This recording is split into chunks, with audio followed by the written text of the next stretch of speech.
This is Athens. On a beautiful day in late November to watch Kirby Smart's Georgia Bulldogs take the field in Sanford Stadium for the final time. It's the home closer against the Charlotte 49ers on SEC Network.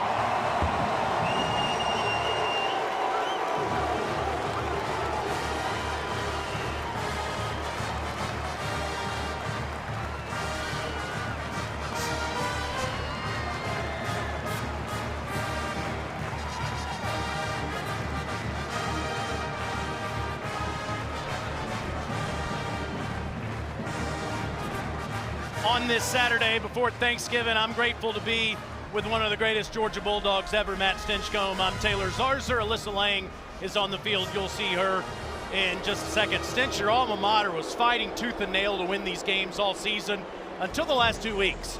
Blew out Mississippi State in Starkville and whipped Texas on this field last Saturday. What changed? Why are they playing their best football now? Well, I think a lot of it is coming into this season, it's a young football team. A lot of new faces, pieces that need to fit together better, and now they are. Part of it's depth, but part of it's experience. And the only way that you can get that is by playing games. The back half of the season, Georgia's probably playing the best football it's seen all year. You are what they call a DGD. So is Gunnar Stockton, and that guy is playing at a Heisman Trophy level right now. Absolutely. I mean, he's kind of foisted himself into that conversation. In fact, we'll make a pretty strong case he should probably be at the top of that list as far as Heisman contenders. The way that he's performed, and it's not just season long, but how he's performed in the biggest moments versus the toughest teams, ranked opponents, where Gunnar Stockton has really emerged as the playmaker and leader of this offense. It's been evident throughout the season, but none more so in those clutch moments, the most needed moments, where that quarterback for Georgia has really stepped up and answered the bell.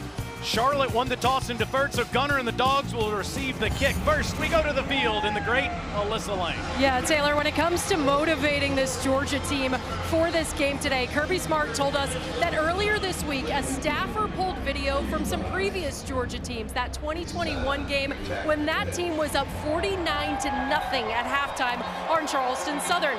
Then fast forward to last year, the 2024 team was in what Kirby Smart called a battle against UMass in the third quarter. It was 31-21 at one point during that game. The question was issued to this team: what kind of team do you want to be? What sort of program, what sort of statement do you want to make in a game like this? We talked to some of the senior leaders yesterday, KJ Bolden, Gunnar Stockton, a huge part of the leadership for this team, who said they understand there's an opportunity to get some of those younger guys who will be instrumental in a playoff run this year onto the field, but only if they take care of business first. And there is Tim Albin in his first year after all the success he had with Ohio, those 10-win seasons and going to the MAC championship game, winning it last year, starting over for the 49ers of Charlotte. We'll tell you about the history of their program in just a moment. I don't want any more trash talk from great golfers that played here like Kevin Kisner about my jacket. It is too hot, I agree. It's almost 80 degrees here late in November, so the jacket just came off here in short sleeve weather with the 49ers and the Dogs here between the edges. One last time in Sanford this season. And the aforementioned Gunnar Stockton will get the ball at the 25-yard line. Tiger, Georgia native. Kirby Smart said to us yesterday, Stinch, he is a really, really good leader. He enjoys being in school here, and the young team that we have truly looks up to him. And it's been evident the way the guys played around him. Really kind of showed up in that SEC championship game last year when they came out of the locker room with number 14 as the starter. Empty backfield on the first play with 5 options out wide, including Lucky there in motion. And a quick ball that's caught at the 30, and Cass Jones spins a couple of times and has a first down. There are a bunch of people whose favorite player wears number 32, including the offensive coordinator, Mike Bobo. Well, I think offensive coordinator appreciates all the different things that Cash Jones is capable of doing. And to see him out there as a starter, I think it says a lot. Obviously here, the last game, last rattle out of the trap, at least regular season game here in Sanford Stadium. It's Lucky in the backfield there. And a turnaround, Dylan Bell gets the ball. And Dylan will go forward for a couple of yards. Dylan, a wide receiver by trade, but carried the ball a lot throughout his Georgia career. Kind of a do a little bit of everything, Swiss Army knife kind of a player. You see, trying to get some touches to the guys that have been in this program a lot already, right? You've got a couple of seniors getting the ball early. That's Dwight Phillips that's in the backfield now. And Gunner will swing it out to him. And Dwight is tackled in the backfield by Travion McGee. Iowa State transfer, that's a loss of 6. And it'll be 3rd and long for Georgia. It was a great job by McGee. Beat the block of Dylan Bell. Got upfield right now. Charlotte, they've been committed already in this game. They really only have those 3 rushers, 3 bigs along the line of scrimmage. Playing a lot of defenders in space early. It's Cash Jones back there on 3rd and 12 with Stockton clapping his hands. Clean pocket. Into traffic, intercepted if he got a foot down. No. Jaquarius Conley did catch that ball, but was out of bounds as Stockton threw it into traffic. Put it up high that time, and Landon Humphreys just could not come down with it. Georgia lucky that was not an early turnover. Got some new faces out there, obviously, and Tim Albin, the head coach for Charlotte, has got to be pleased with this early stop for his defense. Georgia had scored 7 opening drives this year. Stinch. Brett Thorson's one of the best in the world, and puts that landing in at the 8, and it goes in the end zone over Derek Ely's head, and the 49ers will get it at the 20. Grayson Loftus, the transfer from Duke, is in to play quarterback for the 49ers. Connor Harrell tore his ACL in the 4th game of the season. He was the starter. Loftus has been out there since, and it has been a struggle for the 49ers. 1-9 on the season, in large part, Stinch, because this offense has just not been able to get going. Well, they haven't been able to get a solid and consistent offensive front, but Mason Bowers back in the lineup at right guard to start this game. It's Jariel Cobb, and he'll run right at Glenn Schumann's defense. No C.J. Allen, no Kyron Jones, no Jordan Hall, who's been out for a while. Still have that guy, Kristen Miller, who's really emerged. He's had to in the middle of the defensive front for Georgia because of that kind of revolving door, guys that have not been able to stay out there. Jordan Hall, who's battled injuries throughout his time here at Georgia, now out. And no, of course, C.J. Allen at linebacker today for Georgia. On 2nd and 7, Loftus moves the pocket. Good ball, caught up at the 26 by Javen Nicholas. Ja'Cory Thomas immediately tackles Nicholas. But back-to-back games with 2 touchdowns this season. He sets up a 3rd and short. Nicholas is probably the top weapon for Charlotte out wide. He's a guy they're going to try to get touches to early and often. Had the transfer from South Carolina, Jaden McGowan, not available due to injury. So Nicholas has had to really step up. Obviously the 3rd downs, such a challenge. Be interesting to see if the crowd has any impact in this game with an early kick. It's good in the lower bowl here today for that epic win against Texas last week. 3rd and 3, and they'll run it. And it is Joey Burns III, who has no place to go, swarmed by dog defenders. Well, one of the things about the Georgia defense, and this has been documented, observed by many, is where are the sacks, the negative yardage plays. The truth is that they do a really good job of holding the point and squeezing those gaps. There's really not a lot of rushing lanes, but they're not getting upfield in that run game. Basically, effectively is you're going to get to the line of scrimmage and not much further. Bronson Long will punt it to Zachariah Branch, standing just inside his 30. Short kick. Branch comes up on the run. Watch out. Branch gets to the 40. 40-yard punt, 7-yard return. Gunnar Stockton and the offense back out there when we come back between the hedges.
Is Drew Bobo, the starting center for the Georgia Bulldogs. He has a hand laceration he's been dealing with. Played last week and played well against Texas, but not giving it a go today. Instead, freshman Malachi Tolliver is starting, and there's Ernest Green. Had some family concerns to deal with this week. Not out there at right tackle. Instead, Juan Gaston is starting at right tackle today, the freshman from Atlanta.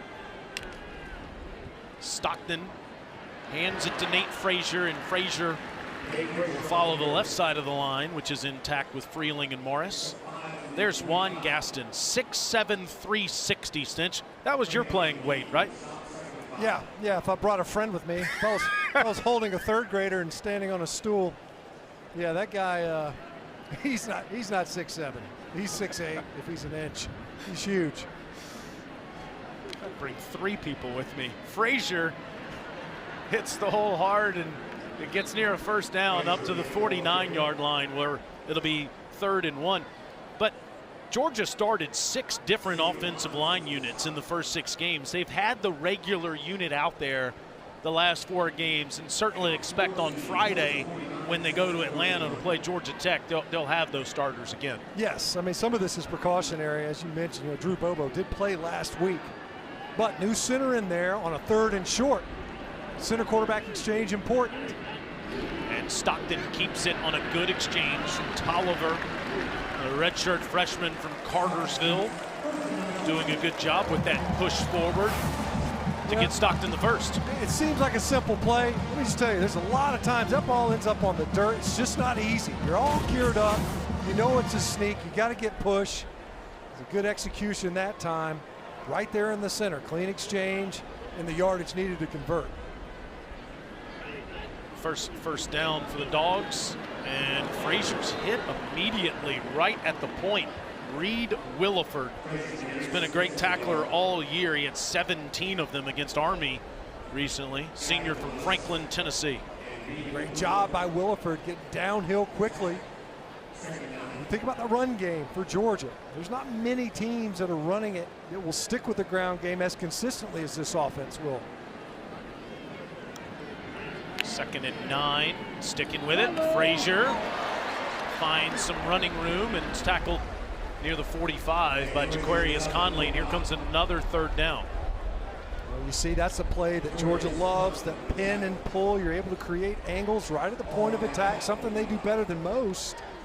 That's a heck of a play by Jaquarius Conley coming up from his safety spot to make that tackle on Nate Frazier to force this 3rd down. It was cleanly blocked. You don't have anybody for the safety. It had to be him. Good space tackle. Can Georgia execute on their 2nd, 3rd down of the day? Swing it out, and there's a good ball to Branch, and Zachariah has a 1st down. Zachariah into 49ers territory. That's his 60th catch of the year. The next closest is Colby Young with 23. When we talk about the running backs for Georgia, and incidentally, we will not likely see Chauncey Bowens today, but Zachariah Branch may as well be a running back on a lot of these throws along the line of scrimmage. 60 catches, a lot of them are extended handoffs. Yeah, line of scrimmage balls. There's 14 yards there. Phillips doesn't have much place to go, and 49er defense is impressive here early. Randy Franklin is the first man to Dwight, the sophomore from Mableton. The Georgia running back room has a lot of depth this season. You mentioned an injury to Bowens this week, but I mean, they've got 5 different guys we could see this today. They really do. Dwight Phillips, a guy, that kind of, you don't want to say odd man out. He does get touches, doesn't always get great looks. And you're right, the 49er defense doing a good job muddying up the run game. 2nd and 10, Stockton. Plenty of time to throw downfield, open to Lucky. Lawson's inside the 5, 1st and goal Dogs. Well, that's certainly what the ground game can do for you. Commit to the run, and the play action means so much more. Nice sell in the backfield. You blow Zachariah Branch through there. It's obviously going to garner eyeballs. It influences defenses. And Lawson Lucky was all alone to put Georgia right here on the doorstep. 29 yards to the tight end, 12th catch of the year. It's Frazier. Touchdown, Georgia.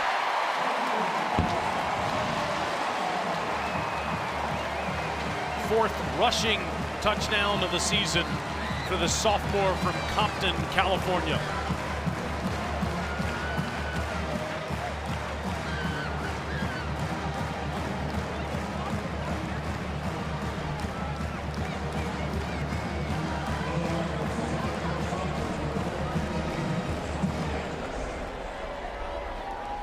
Set up by that deep pass to Lucky, and then Frazier finishing it off. Peyton Woodring makes it 7-0. Well, we've seen some emergence. The offensive line play better. Different guys, obviously, up front. Big piece has been Nate Frazier.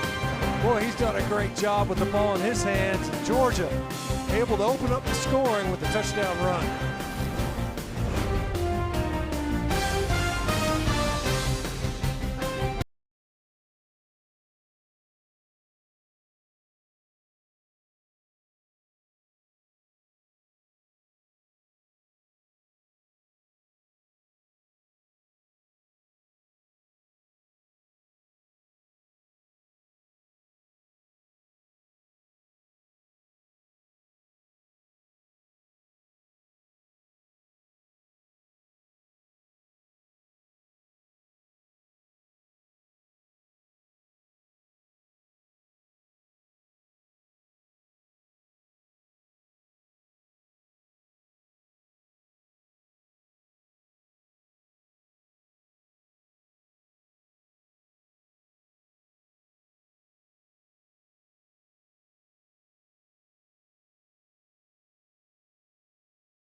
SEC football is presented by Allstate. You're in good hands. Many fall in love at first sight in Athens, including some family members. Some out-of-state tuition going on in this booth. Texas A&M 7-0, Georgia 7-1, and then you see Ole Miss and Alabama. They're the only 4 teams that can get to Atlanta playing the championship game. If the Aggies and the Tide both win on the road next week, they will meet in Atlanta, meaning Georgia needs some help in order to get there. We'll keep following that as the game goes along. But I want to tell you quickly about the Charlotte program here, Stinch. It's the 13th year they've been playing college football, 11th at the highest level. Brad Lambert, former Georgia defensive coach, was their first coach from 2013 to 18, couple of 5-win seasons. Will Healy was there for 4 years. Will took them to the Bahamas Bowl and went 7-6 in 2019. Biff Poggi was a head coach there the last couple of years. That didn't work. And now Tim Albin is taking over a program. And when I say hard reset, I mean at least equivalent to starting the program like they did over a decade ago. Loftus in the backfield still has it. Swings it out wide, incomplete to Joey Burns, covered up on the play by KJ Bolton. Yeah, it's a thorough renovation. They're taking this thing down to the studs, and I think that's the distinction with Tim Albin, who's enjoyed great success as a coach, both as an assistant and as a head coach. Difference being taking over for a Frank Solich versus kind of the disruption that the Charlotte program has endured at the head coaching spot.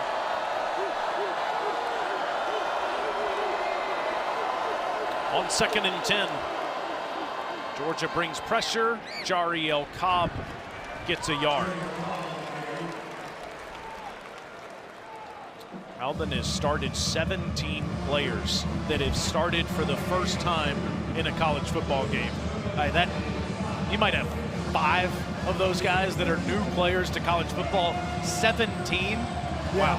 And losing intended starters due to injury, guys that they'll get back a season from now, but it definitely has been a struggle from a personnel standpoint.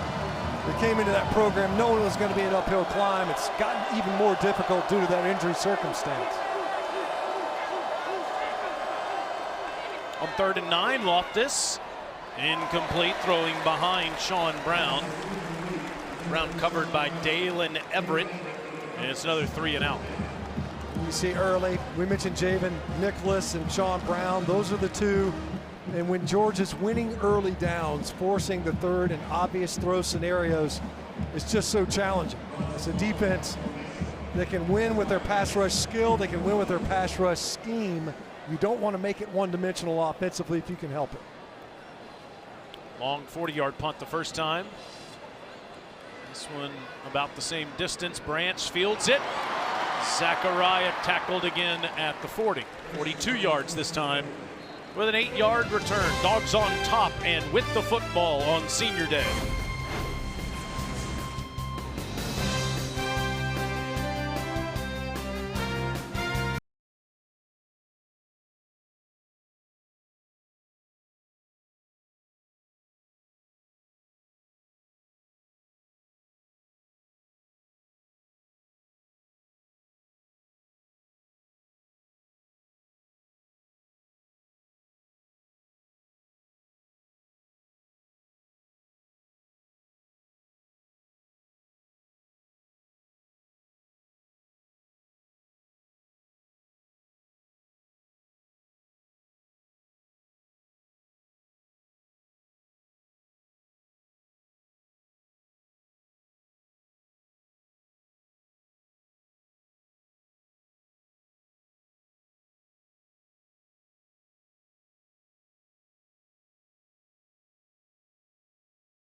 College Football Playoff begins December 19th and concludes with the National Championship January 19th on ESPN. I have so much to ask Stench and Alyssa about as it relates to that as this game continues. Dogs currently ranked 4th. Could there be a scenario where they don't play in the SEC championship game and still get a bye? Langer will help me with that coming up in a little while. Let's talk about the Georgia offense now, though. As they come out to the 40-yard line, Gunnar Stockton just drove the team down the field for a touchdown on the second drive. This is drive 3. Nate Frazier about 8 yards behind Gunnar on this 1st and 10 from their own 40. Fake to Nate. Gunnar out route. Flags down. Branch with another catch. Into Charlotte territory. Let's see what this flag is about, though, as we check in with our referee, Jason Autry. Very used to this crew. Holding, defense number 5. That penalty is declined. Result plays a first down. 17-yard catch stands. And you can see, Georgia loads up early, max protection to make sure you got a nice clean pocket to operate from. And you see the hold there. You just got to make sure so much speed with Branch in the open field quickness, right? So you got to make sure he doesn't get behind you. It's worth the hold, and obviously Georgia able to get to completion regardless. Very quickly into 49er territory. That ball's deflected at the line of scrimmage by Ty Baldwin, who just committed that penalty to be second down. What about the skill guys for the Dogs this year? There's so much about Brock Bowers and Lad McConkey in recent years. How would you evaluate the guys that Stockton is using this year? Well, I think they're back to having kind of a diversity on that perimeter where there's multiple places you can go, and the skill set, the traits are different. A Noah Thomas at 6'5", standing next to, and you can see the difference in stature. Zechariah Branch, they fulfill different roles in the offense and especially in the passing game. Go to the ground, and Frazier gets down to the 40, where it'll be 3rd and medium from there. And you combine those different options they have to throw the ball, including the tight ends, with how deep their backfield is. There are a lot of options. Maybe there isn't this dynamic Heisman Trophy level option, but a lot of solid options. Well, part of it's because there's so many good options. We'll call them good to great even. You have to spread that football around. There's too many opportunities to go to multiple spots. And Cass Jones has a first down run, or right at it. Let's see. Yeah. Might be short. I thought so too. You're right, Taylor. As he burst through the hole, I thought, I think he's got it. It appears he is short. Curtis Simpson, nice tackle to set up a 4th down, and the offense will stay on the field. Dogs are 9 for 12 on the season. Jones is that 3rd down man. That is his role. He's off the field now as Frazier and Roderick Robinson are in the backfield. Stockton still with the ball.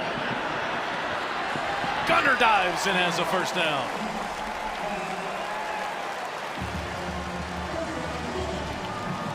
Well, that's an element that he has. We've talked about it all season long, really. The mobility that Georgia has at quarterback, something they lacked the previous 2 seasons. It's a legitimate run threat. That keep on the edge is definitely something that he brings to the table. Now, I will say, you don't want him having to extend like that on the edge too often to be able to get those conversions. Yeah, you would rather him not do it, but you love that he does do it. That's a good way to put it. On a fresh set of downs, Stockton step up, and it ends up getting a few more yards with that move at the end to get near the 25 near Caden Schmitz. We got a great stat guy in Kevin Maloney up here with us. He just observed the fact that he leads the team in rushing touchdowns, does Gunnar Stockton. Because of that, with 8, you recognize just how active he is in the run game. There's another one of those pop passes, and Thomas finds a little crease, stays upright. First down, Georgia inside the 15. You know, Taylor, we got one of the best spotters in the game, and Russ Moore. I was waiting for that. And he just pointed out the blocking out there on the edge. Excellent job. Among them, of course, London Humphreys. It'd be great if he could point out one more than just that one blocker, but that's still improving. That's called keeping the peace in the booth, folks. Do I need to come up there? You might. You'll get some credit here shortly. Frazier inside the 10, down to the 7, where Schmitz makes another tackle. But look at, to your point about all the options, just think about all the people who have already touched the football in this game on offense. Just spreading the football around, and that was one of the things, the unselfishness that exists on this team. And it's not often. You've got a lot of high capacity, high capability, a lot of alphas. Not easy to spread the football around, but 5 different rushers, 5 different wide receivers already touching the football. On 2nd and 4, Frazier already with 1 rushing touchdown. He has 2.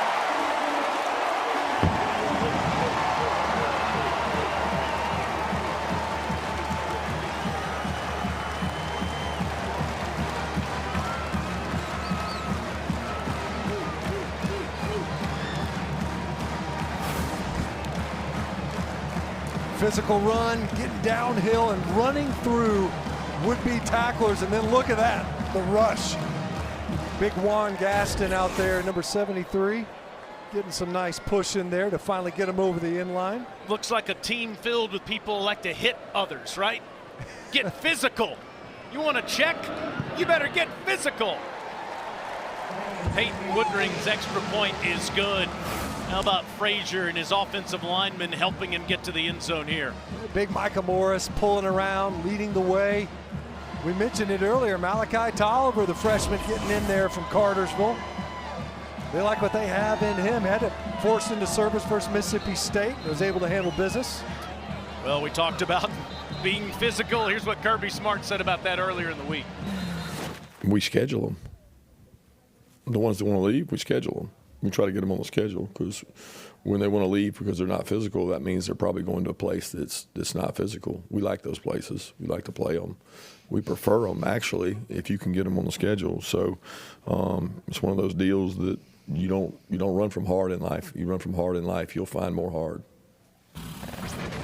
If people think that he's playing to the crowd, he isn't. That's just the way he is every day. If you've been on a walk in Athens, you've heard it in practice coming from this stadium, coming from the practice field, and you hear it in the locker room every day too. That is the way that man coaches, Alyssa. Guys, yeah, one of my favorite things, not only about Kirby, but being in the SEC, we get to spend so much time with people who are at the top of their game, right? Literally at the top of college football, who have found so much success. I tried to ask Kirby yesterday, like, where does your motivation come from day after day? You listen to podcasts, do you read books? He said, yeah, I just wake up and I want to win. So I'd like to find some of that on my daily basis, if we're being honest, but it was purely that simple. And that press conference, I'm sure to him, was pretty simple. We like to hit people, we like to win. Well, and Alyssa, we've got a guy in the booth that's known him most of his entire life, playing with him and being friends with him for 30-plus years. Loftus throws, it's incomplete. This is the way Kirby Smart was as a player, too. You could see this. Yeah, it's always been this way. This is nothing new. It's nothing artificial, and it hasn't been created. You know, it didn't matter where he would have coached prior to being here in Georgia.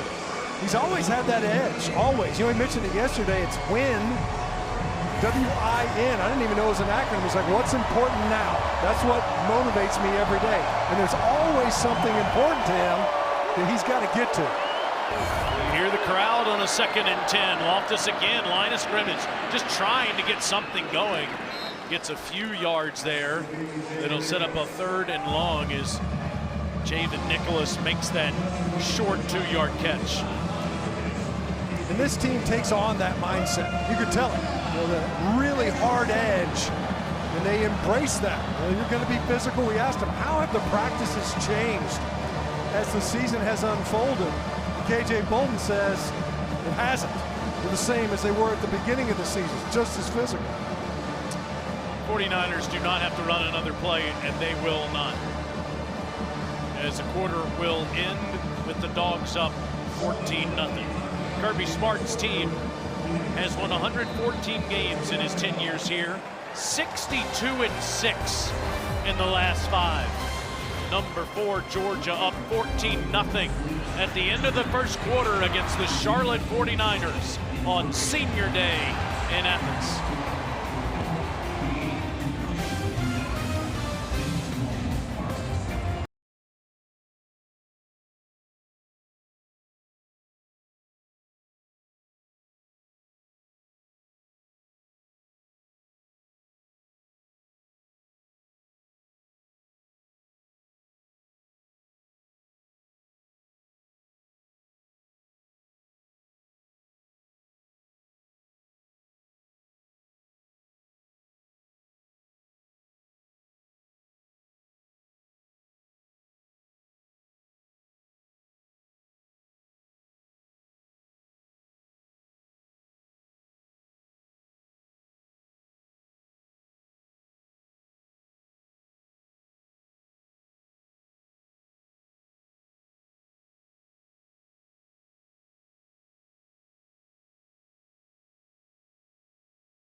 You're watching the SEC on ESPN. Athens on a hot November Saturday before Thanksgiving, and the Dogs in their final home game in Sanford Stadium lead Charlotte 14-0. 49ers have a 3rd and 8 to start the second. Grayson Loftus throws short and complete. Covered up was Javen Nicholas on the play. It'll be 4th down. Good defense there by DeMello Jones. Well, that was a great game for DeMello Jones a week ago. Just, we talk about physical nature of play, and you know, he's really coveted for his cover skills, but he's really played physically. You see, they're breaking on that football. Last week, he's out there belly-to-belly suplexing guys. It's just a physical way to play, and they said it was after the Tennessee game that kind of woke him up. Bronson Long, 3rd punt. Zachariah Branch comes up to field it. Branch, midfield, and down at Charlotte's 40. Studio update time with Peter Burns.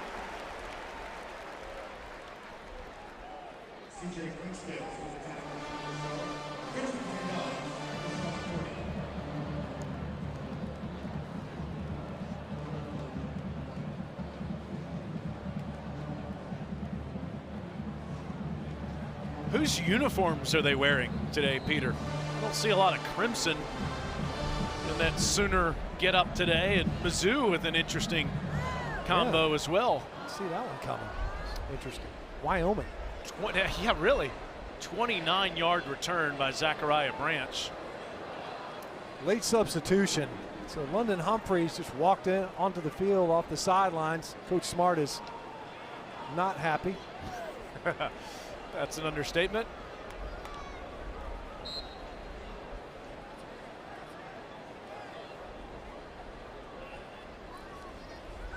And Phillips, Dwight inside the 35, gets down to the 32. Kirby was yelling at the other coaches on the sideline as much as he was anyone else with that late substitution. Oh yeah, I mean, you see that. So you'll notice right there, like the field is behind him. So he's coaching the sideline right there. He's not pleased even the fact that they were all out in the white there. Yeah. You saw, a week ago, I think it was, Sean Payton gets trucked by the side judge. Says he was in the side judge's space. On a high snap, Stockton able to hand it off to Phillips. And he gets a couple. It'll be 3rd and short. Reed Williford on the tackle. Mike Bobo, of course, Stinch's old quarterback. There was a lot of needling back and forth between those two yesterday in the meeting. He's done a terrific job as the offensive coordinator here. All the scrutiny is just ridiculous. He's one of the best play callers in the country. You don't even have to talk about it. The evidence is on the field. 3rd and 2 with Bo Walker now back there with Stockton. And Gunner takes off and has a first down. Coach Bobo said to us yesterday, Stinch, as you show us the Stockton scramble first. Another light rush, just the 3 pass rushers, as we mentioned. And Stockton just being smart, opportunistic, typically is down there in the red zone. He said, we want to throw everything that you've ever seen in the game of football at you.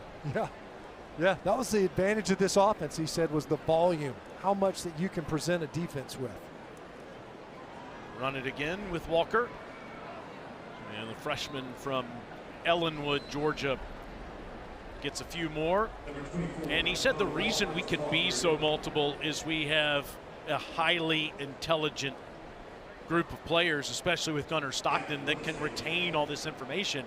I kept trying to ask him, what do you guys do best? And he said, understanding every single concept that we run. That's what we do best. Yeah, these game plans are big. They don't come into these games with some lean game plans. There's a lot that these players have to process. It's not just the offensive coordinator, the staff too, that contribute to that. On 2nd and 8, Stockton throws, and right at the first down, Noah Thomas with a nice catch. Great concentration catch right there for Noah Thomas. You talk about a guy that has started to really come on. Part of it, no Colby Young out at wide receiver. Noah Thomas has really emerged, led Texas A&M in receiving a season ago, and has found a spot on this offense, in this offense, and has really emerged, really since that Florida game.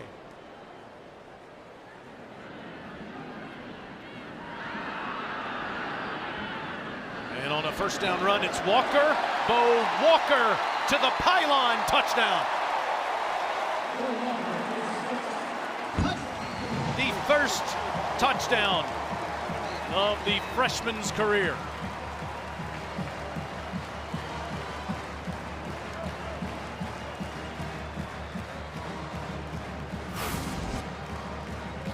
Well blocked, and look at this. Malachi Tolliver pulling out from his center spot. Really didn't even have to engage with a whole lot of folks. Great job on the play side. Dontrell Glover, another true freshman. He substituted in the middle of that series. Juan Gaston came out, Dontrell Glover came in. These guys literally rotating, not just possession by possession at left guard. Really well blocked up front. Woodring makes it 21-0. Gunnar Stockton is 7 of 9 passing. And Bo Walker, the freshman from Ellenwood, with the 3rd rushing touchdown of the game. 21-0.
Georgia trailed early and or late in 7 of their 8 SEC games this year and went 6-1 in those games. Only loss, they shut out Alabama in the second half.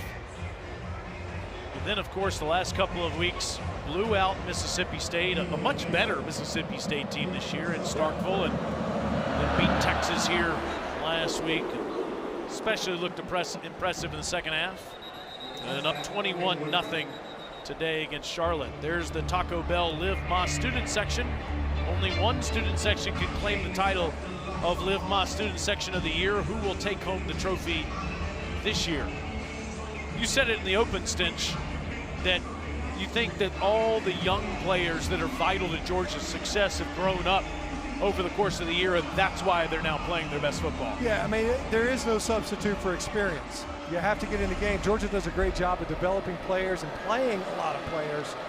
But some of these guys, the volume of their snaps have increased, and some of them are true freshmen that have had to just grow up quickly. Loftus dumps it off underneath, and that'll get 6 yards to Rod Gainey on first down. Chris Cole, nice open field tackle, a sophomore for Salem, from Salem, Virginia. Excuse me, that's a 1-yard completion. Yeah, because of course touchbacks start at the 25, and that's just 1 yard on first down. Just looking at the longest play they've had today, 4 yards so far on offense.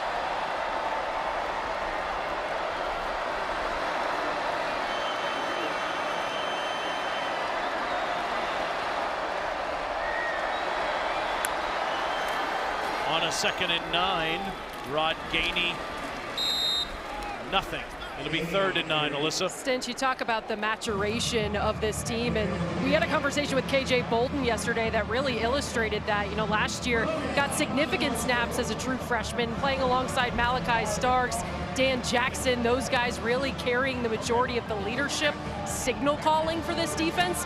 Beginning of the year, KJ had to do a lot of that, and it was a little bit of a shock for him. Being able to balance that, also playing as free as he does, it's something he's really grown into. He said he's significantly more comfortable. Crazy to think a sophomore is truly one of the veteran leaders for this Georgia team. On 3rd and 9, Loftus throws over the middle, and that's a first down. Past the 35, up to the 37 to Javen Nicholas. The 49ers move the chains for 11. Nice job by Charlotte in the protection game. So you rush 4, big Gabe Harris rushing inside. He's had a couple of really nice games in the pass rush element of his game. And Charlotte, from a protection standpoint, that time affording Loftus just enough time to get it to Nicholas for their conversion. Christos Fernandez. False start, offense number 74. 5-yard penalty, remains first down. Excuse me, Tyler Gibson there in at right tackle. It's the first penalty that has been enforced in the game.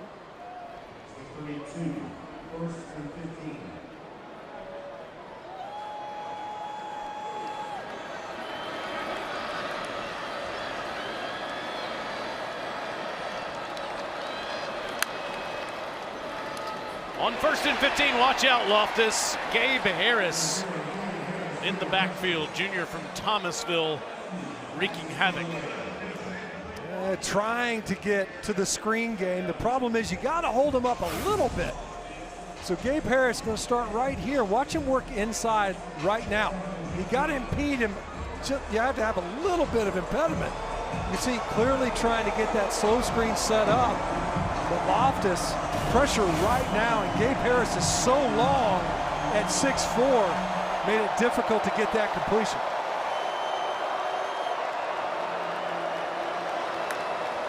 On 3rd and 15, Loftus throws, and it's caught up at the 35-yard line. That's 2nd and 15, excuse me. Javen Nicholas with another catch, with KJ Bolden there to make the stop. Now it's 3rd and long.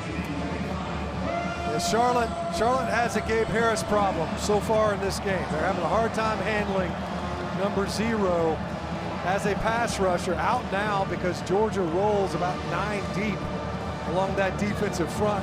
Fresh set of legs.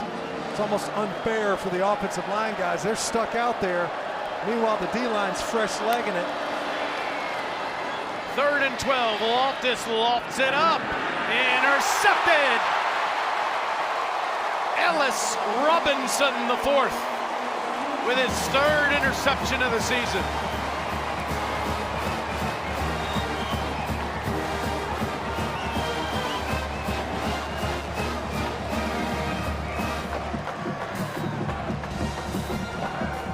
It's a nice play by Ellis Robinson. Bust by the receivers. You got 2 receivers in the same area. You see that ball going up. Who are you throwing it to? Ends up being a Georgia Bulldog.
SEC football, presented by Allstate, is brought to you by T-Mobile 5G Home Internet.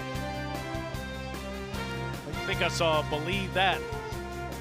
Savage, New Haven, Connecticut's Ellis Robinson, the redshirt freshman. 3 interceptions now on the season. Gunnar Stockton is still out there. For how much longer is a fair question. Lawson Lucky in the backfield. Gunnar Stockton will step up and throw to Lucky. And I think Kirby Smart is happy he did that, because Gunnar could have taken off again. And we've seen him give up his body already several times. Yeah, I'm sure Coach Smart's like, let's be a passer in this one as much as possible. A couple other new faces along the offensive line in the game now. Bo Hughley, who has had to step in and performed admirably at times this year due to injury and availability elsewhere at right tackle. A couple of true freshmen in there. Both guards now with Gaston and Glover, left and right respectively.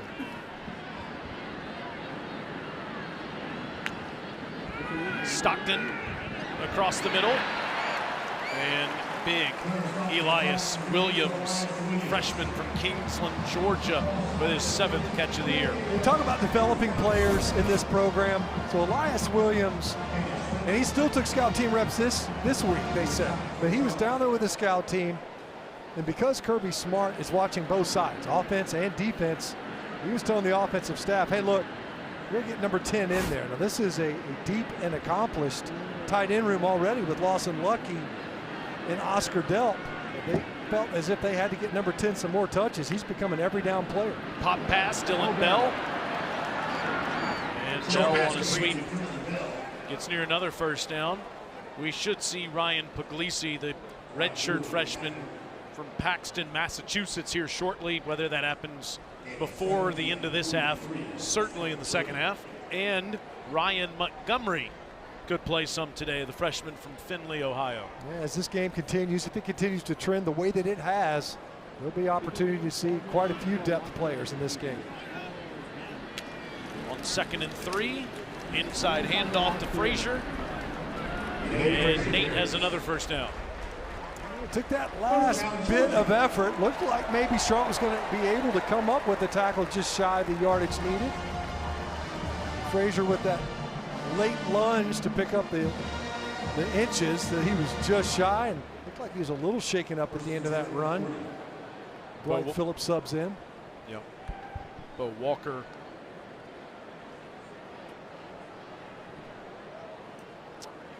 is in the backfield now, next to Stockton, with Bell going in motion. Fake to Bo. Gunnar throws underneath instead to him. And a good open field tackle made by Colin Gill, no gain. Nice coverage downfield. We really had 3 receivers out in the route, and then of course Walker's that option to check it down as your outlet. And that time Charlotte did a good job in their back end, sticking with the receivers. You see that play action. We've seen it already in this game, the influence it can have in the secondary from a coverage standpoint.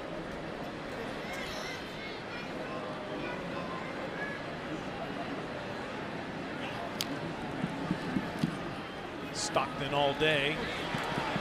Steps up and throws. Great ball to Zachariah Branch. 20 more. You mentioned it, Taylor. Protection held up pretty good. And Zachariah Branch, as he sees his quarterback leaving the pocket, really he was just pushing to his left more than anything else. And you mirror that. Continue your route, mirror the direction your quarterback is moving. And I forced Mike Bobo to tell me what concept he likes the most, and he said crossing routes. And there you see Branch, who's just lived on those crossing routes all season. Yeah, he has been fearless a number of times this season. On 1st and 10, a lot of pre-snap movement. Stockton underneath, and it's caught by Jaden Rettle. And Rettle's near another first. He'll get 9. Watch Rettle. We'll run after the catch. Boom. Took a shot. Able to run through that would-be tackle and finish that one with authority. It's Gavin Willis who delivered the hit. It's the 9th different person with a catch so far in this game. 2nd and 1. And it's Walker. Walker's untouched. Nate Frazier has 2 touchdowns, so does Bo.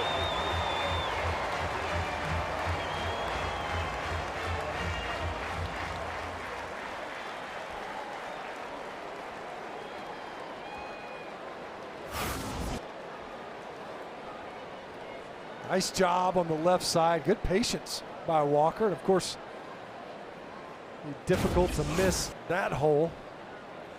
Dontrell Glover over there wrecking shop.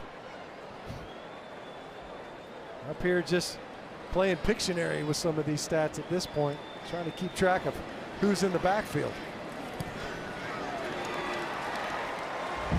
28-0 Georgia, using the ground game all 4 times to find the end zone, getting ready for clean old-fashioned hate on Friday.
Excited to see that coming up this week, and then December the 7th. Uga's happy. It's a bit warm for him today. As Tim Albin's team trails 28-0.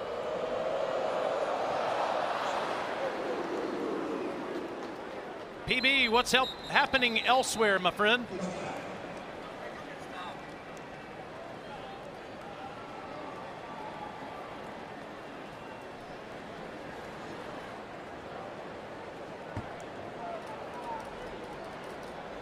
Missouri came out early and had the lead, but OU could be headed to the college football playoff. Win this game today, win next week against LSU, they are in. Thank could goodness. even be hosting a game in Norman. Sure could. Boy, that'd be wild. God, that was Fonta. It looked like Washington State versus Wyoming in that one. 28-0 here. And Rod Gainey doesn't get much. Xavier McLeod on the tackle. There's Glenn Schumann, Javaris Robinson, Kirby Smart, Andrew Thacker, Trey Scott, Dante Williams, all those coaches doing a great job with this dog defense that has more depth, at least I think, this year than they have had the last couple of years. The portal was raided with Georgia's second stringers the last couple of years. 2nd and 9. Loftus steps into a sack. Swarmed. Elijah Griffin got home. The freshman from Pooler, Georgia. I happen to be watching, so here he is. Watch this. Look out, kid. I mean, that's some nasty power. That's some low-end torque. And you're just hanging on for dear life. Not often you get a true freshman that can play on the line of scrimmage and just out of the box can get it done. Elijah Griffin has had one heck of a freshman campaign. On 3rd and 16, they'll just run it. And Gainey get him a few yards as we go to the 2-minute timeout. Braylon Wilson and Ellis Robinson help forcing another 4th down.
We'll look forward to that here in just a couple of minutes, B. All right, another punt for Bronson Long. Zachariah Branch has been busy, had a good return last time. I don't know if I'd kick it near him. Right to him. But he calls fair catch this time, just outside the 25. Just to finish up the thought on Glenn Schumann and the defense. What's your overall assessment of the Dogs' defense this season? Well, I feel like this one's grown as the season's gone as well. End of play. First down, Georgia. Penalty there on the punt. There's so many new faces. You mentioned it earlier. Alyssa, I think, was touching on KJ Bolden as he's over there dapping up one of his true freshmen that they've relied on along the defensive line, Elijah Griffin. Where KJ Bolden, he's the graybeard in the secondary as a true sophomore. Yeah. You went from guys like Malachi Starks and Dan Jackson, who was here when they built the stadium originally, and you have to transition that hard to a lot of new faces. That's not an easy thing to do. I think the defense certainly has played much better football in the last couple of weeks, especially. And that game versus Texas was a complete performance. Stockton hands to Frazier, and Frazier gets near a first down. In fact, he does. He gets 13 yards. I do think that Dan Jackson is younger than most Vanderbilt Commodores this year, though. Yes. And Kirby's mentioned what Vandy's doing with all these graduate players that they brought in. Vandy and Kentucky play at 3:30 on ESPN today. Vandy's 8-2. There's so many different ways to do it, right? At Georgia, you want to build it really through high school recruiting. But if you're Vanderbilt and you want to get back to the top of college football or get there for the first time, you got to bring in a bunch of transfers. There's Frazier, and Nate straddles the sideline. Yes, you're talking about, when you look at the disparity, age-wise, years in college-wise, this is one of the youngest teams in the Southeastern Conference, and Florida would be another young football team. And then you've got others. You see the 84 underclassmen, unbelievable, freshman and sophomore. The trick now is to not only develop them, but to hang on to them, because as you mentioned, these are high-caliber players. Stockton swings out to Zachariah Branch, and Branch gets past the 40, near the 130 mark. We have two terrific producers we have throughout the season. Adam Coppinger is with us today. Tom Schofield, I am sure, is watching. And Skosen is something earlier this season that speaks to what you're saying about the percentage of young players and how Georgia has one of the youngest rosters in the SEC. Yeah, which bodes well, of course. You're talking about guys that are in your program, understand your culture, that are willing to be physical, earn their way out onto the football field. A lot of them get early playing opportunities.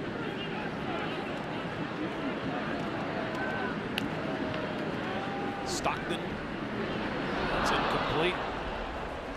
Dylan Bell, the intended target. Haven't had one hit the ground in quite a while. And Dylan Bell, one of the seniors here today, a guy who's filled a bunch of different roles. He was effectively a running back a couple of seasons ago.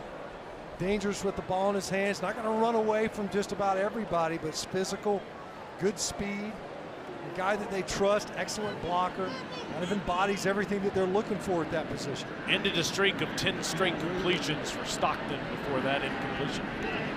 Gunner sacked, back out near the 35 by Curtis Simpson. Redshirt freshman from Shelby, North Carolina. That time, probably could have sat in the pocket, if anything, pushed to the right, but everything was working back to his left. He ended up drifting right into that sack. Some good fight from this 49er defense. Negative yardage plays, tackles for loss, that time able to get the quarterback on the ground. Simpson was going to play for North Carolina. Instead is with UNC Charlotte. Stockton, downfield intercepted, threw it right to Jaquarius Conley. And Conley gives the 49ers the football near the Dogs 35. That's a couple of great plays by Jaquarius Conley. Earlier, it was in run support versus Nate Frazier. And this time, he's just trying to get it to Lawson Lucky. That ball's flat. He's running right down the seam. And you can see Conley's underneath that one. Looked almost like he was intending it for Conley. You've only really seen two bad interceptions from Gunnar Stockton all season long. Both of them have been here at Sanford Stadium. One was versus Kentucky. Yep. He forced one in, and then there, where you got 3rd and 10 plus, he took a sack, you're just forcing one in there. It's just his 4th overall interception. You're right. You took the words out of my mouth. You have not seen him force the football like that. 49ers put some points on the board before the break. Gainey, he gets him into field goal range down near the 30. KJ Bolden on the tackle. Charlotte does get the ball to start the second half. Hey, reminder, our Week 13 SEC football lineup continues at 4:15 Eastern. South Carolina hosts Coastal Carolina. Then we cap the night with LSU against Western Kentucky at 7:45. Both games right here on the SEC Network and the all-new ESPN app. So Tim Albin's team with a little momentum here. Interception thrown by Stockton. 7-yard run, get him down to the 30. Here's one more look for you, Matt, at that Stockton interception. We've seen it a couple of times, so you want to try to protect, right? So you've got a chance. Pocket held up relatively well. That's just not there. You know, that time Stockton wanted to get it to Lucky. And Conley was underneath it all the way. No, he's expecting Lucky to flatten that out, and you see the coaching that he's getting right there before half. And head coach is over there getting in the ear of his quarterback and make good decisions there right before half. On a 2nd down and 3, Loftus gets out of pressure, takes off, 1st down, takes a hit inside the 25. It was Ja'Cory Thomas at the end of the play.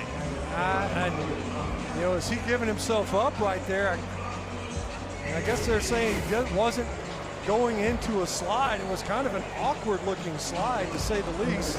Clearly, the officials felt the same. Charlotte has 2 timeouts left, and the clock is already down to 12 seconds. Really have time for one more play here. Quickly get a timeout. You can't take a sack. All right, now the field goal team could come out. I'm with you, Taylor. There's a chance to at least set and reset and make sure you get an optimal play in there instead. And once again, Elijah Griffin able to win inside out and pressure Loftus. And you're right, thank goodness he doesn't take that sack. Charlotte sitting there thinking he can't concede that field position. Liam Boyd from Asheville, North Carolina, the UNC transfer. His long on the season is 42 against Appalachian State. This is 42 in Sanford Stadium against Georgia.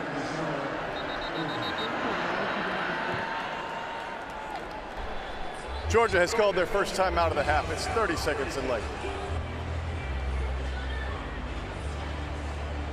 Coming up at halftime, you can watch the live performance of the Georgia Redcoat Marching Band on SEC Network Plus. Starts streaming now on the ESPN app. Bit warm today to wear all that. Should cool off in the next few days as you get ready for Thanksgiving and then get to watch Georgia and Georgia Tech in Atlanta with 2 potential Heisman candidates, Gunnar Stockton and Haynes King. That's a great point. They're 2 very underappreciated Heisman candidates. Big opportunity here for Charlotte to get on the board. See if they can capitalize on that takeaway. Colby Garfield will snap it. Bronson Long holds it, and it hits and goes in for Liam Boyd. And the Niners are on the board going to the locker room. How about this? A bank shot. Glances right off of that right upright. And the 49ers able to find something. There at the end, you can pop a couple of nice runs and capitalize on the quick change, take away with the interception. Alyssa's with Kirby. Coach, what'd you say to Gunnar after that interception? Got to make better decisions. Held the ball too long. It wasn't that play. It was the play before where he took the sack. Never take a sack in 2 minutes. He should know better. What's your plan moving forward for the second half at the quarterback position? We'll keep playing. We got to keep getting better. We got to keep playing. We got to do a good job. So scores 28-3 or what is it? 8-3. They get the ball first. I think we had the ball first. Didn't do anything with it. So we got to come out and stop them. Thanks, Coach. Thank you both. Now it's Peter Burns back in the studio, here to take us through halftime. All yours, PB.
advance, please welcome this year's distinguished military graduate of UGA's Army ROTC program. These cadets were ranked in the top 20% of cadets across the nation, recognizing outstanding academics, athletics, and leadership during their years of Army ROTC training. An accounting and finance major from Savannah, Davis Evans. Finance major from Marysville, Maryland, Ryan Fagan. An exercise and sports science major from Midway, Hampton Jackson. A political science major from Beaufort, Josh Kane. An international affairs and political science major from Peachtree Corners, Caitlin Rhodes. These cadets were all commissioned as second lieutenants in the United States Army upon graduating this spring. Let's hear it for the UGA Army ROTC.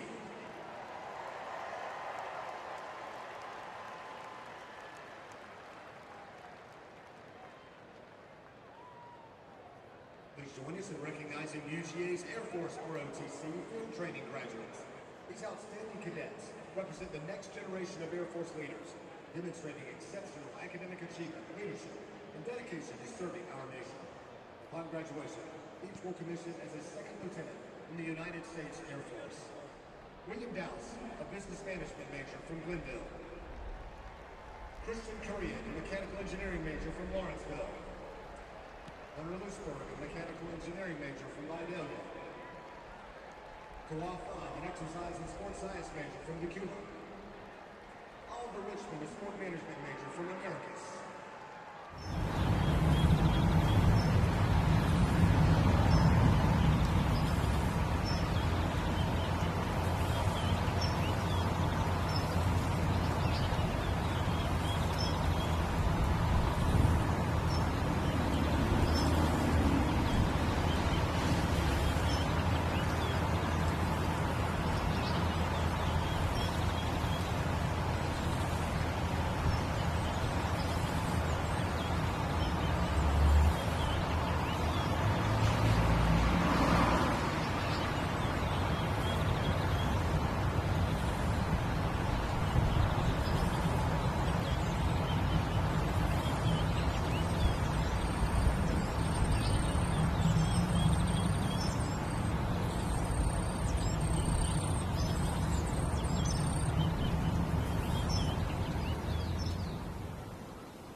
You're watching SEC football presented by Allstate for the final time in 2025 in the regular season.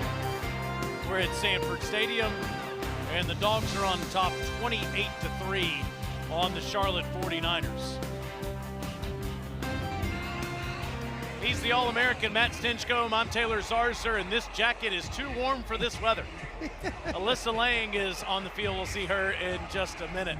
That first half, you saw a lot of different people touch the football for Georgia on offense, and you saw Glenn Schumann's depth on display on defense. Yeah, 16 different Georgia football players able to touch the ball at some point in time offensively, and then defensively, of course. We've mentioned this, the depth along that defensive line especially, where they're just able to roll in fresh bodies. It speaks to, at this point in the season, your ability to not only play physically, but practice physically because of that depth. And it shows up typically on Saturdays. Charlotte will get the football to start the second half. Peyton Woodring kicking it to Derek Ely, who did have an 88-yard kick return for a touchdown earlier this season. Not a chance here, though. Let's take a look at the Saturday MVP brought to you by Sport Clips. Well, you know, usually we're saying it, it's what, a guy. Let's say it's the offensive front so far. A bunch of new faces, guys that have gotten in there. They're rotating guys in there. They're missing some starters or would-be starters. Certainly at center, right tackle. Hasn't really mattered. Done a relatively good job, especially in that ground game, of getting things going early. New faces in new places. 4 rushing touchdowns, which in that first half, that ties a season high for the Georgia offense. Loftus to throw on the first play. Drifts back, throws into double coverage. Incomplete. Grayson just 5 of 13 passing, trying to find Javen Nicholas. Nicholas has 3 of those 5 catches. Man, that's I'm not even sure there was a window there. I mean, it's a miracle that it didn't get picked off. Good defense that time by Nicholas, we'll say. Pocket was also collapsing on Loftus as he threw it. To your point, Jonel Aguero had a better chance at that ball than Nicholas did. They'll run it here with Cobb, and Jariel gets a few. Raylan Wilson, junior from Tallahassee, maybe Georgia's best defender. It's like 3 or 4 options you could choose from. He's in there for sure. You know, his typical linebacking mate would be C.J. Allen, not available today. Also an excellent football player. But you think about these guys, they played when they were younger, and now they are more well-rounded, and they're able to play every downs, including third.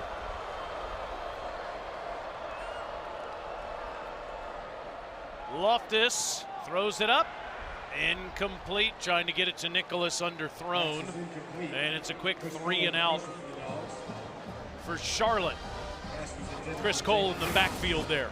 Yeah, Chris Cole, a guy that he got on the field early in his career here at Georgia because he could pass rush. He could get to the passer. And talking with Glenn Schumann, he said, look, that's what we try to do. If you can impact the game with a certain skill set, then we'll find a way to get you out there until the other skills develop. He's paying dividends now because Cole's getting more reps with that injury to C.J. Allen. So Covey White Helton is back deep instead of Zachariah Branch. White Helton from the 30 up to the 40-yard line, and sort of sounded like Kirby Smart was telling Alyssa that we would see more of Gunnar Stockton, and there he is getting ready to go on the field. I think that is in part because of how he finished the half. Yeah, I didn't like the decision making, and he pointed out, look, it wasn't as much the interception. Of course, no one would be thrilled with that from Georgia's sideline, but it was taking that sack, holding onto the football too long. You can't do that in the 2-minute drill, and of course, coaching moment. He's targeted 10 different receivers on 15 completions. Here's Noah Thomas, and Thomas steps over 49ers past midfield. Big weapon, an emerging weapon certainly in this Georgia offense, and you can see Georgia up with the tempo over the football quickly to start this second half in their opening possession.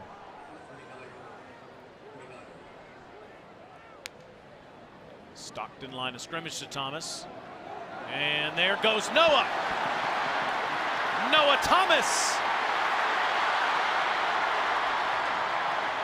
dives down near the 10.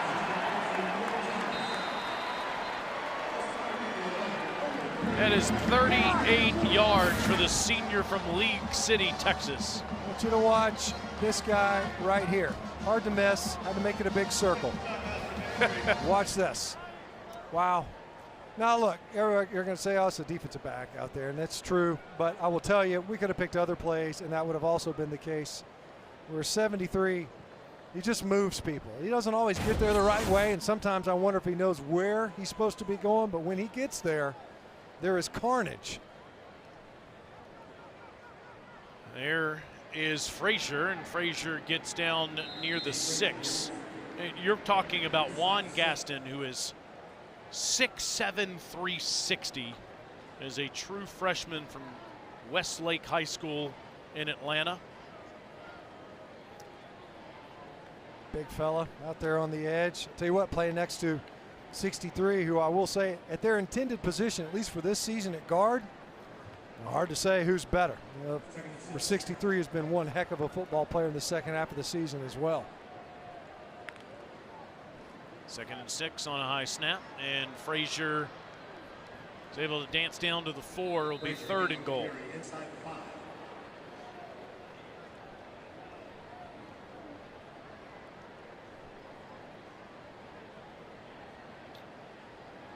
So Kirby Smart is trying to figure out, is it in fact it's not a goal to go situation. He was down there with him, that's for sure. He was down there on the 3-yard line. He was trying to see just how far they had to go to get a conversion. Inside handoff and a touchdown for Bo Walker, his 3rd of the day.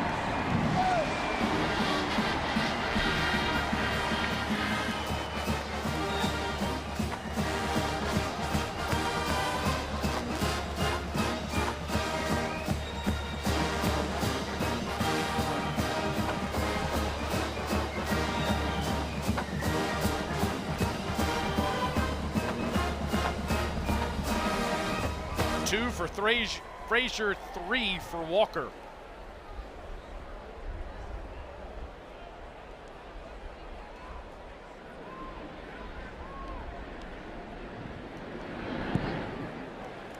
Woodring is perfect on extra points. Georgia has 5 rushing touchdowns today. That is a season high, as the Dogs are up 35-3.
SEC football presented by Allstate is brought to you by T-Mobile 5G Home Internet. Senior Day, Georgia Bulldogs. Look at what these seniors have done too throughout their time in Athens. 48-5 here at home, 2 SEC championships. And maybe another home game. We'll talk about that coming up. First, let's go back to the studio and Peter.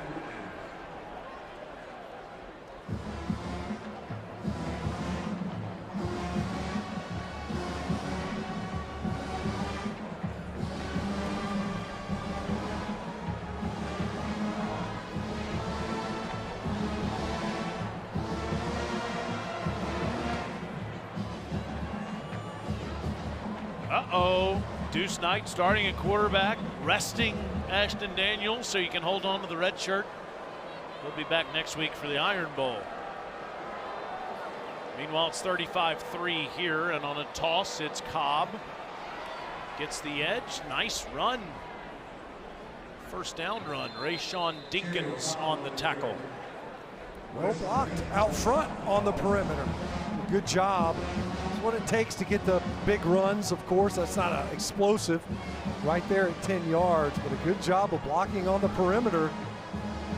Some frustration on the Georgia sideline. Kirby Smart not pleased with how his secondary defenders fit that run. That's the longest play of the day for the Charlotte offense with 13 yards.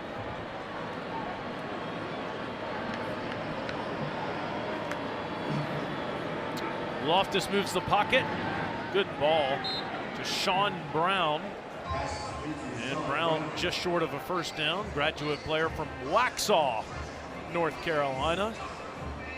Right near where Alyssa Lang and Matt Stinchcomb are in the studios in the middle of the week. About 10 minutes from there. Right down the road. Heck of a start. Look at this drive. Get that nice run out to the perimeter, and then a strong completion on first down to get to second and manageable. On 2nd and 3, inside here, handoff for Cobb, and Cobb is hit immediately by those big dog defenders, Elijah Griffin and that man Justin Williams there on the stop. Justin Williams, another young player similar to Chris Cole, guy that gets a ton of reps. They talk about he practices. He's been getting the reps in practice and preparation. There's just not always room on game day to get more reps. We're talking about the absence of C.J. Allen, how that impacts the rotation at linebacker. Justin Williams has had to step up. False start. Offense number 74. 5-yard penalty. It remains third down. Impressed by the crowd here today too, knowing when you're a massive 40-plus point favorite that it's not going to be the same juice as what you had against, say, Texas last week or Alabama last month in what could be the final home game of the year. Who knows? Maybe there's one more game that will be played in Sanford Stadium in December. Could be a chance of that. We'll talk about it.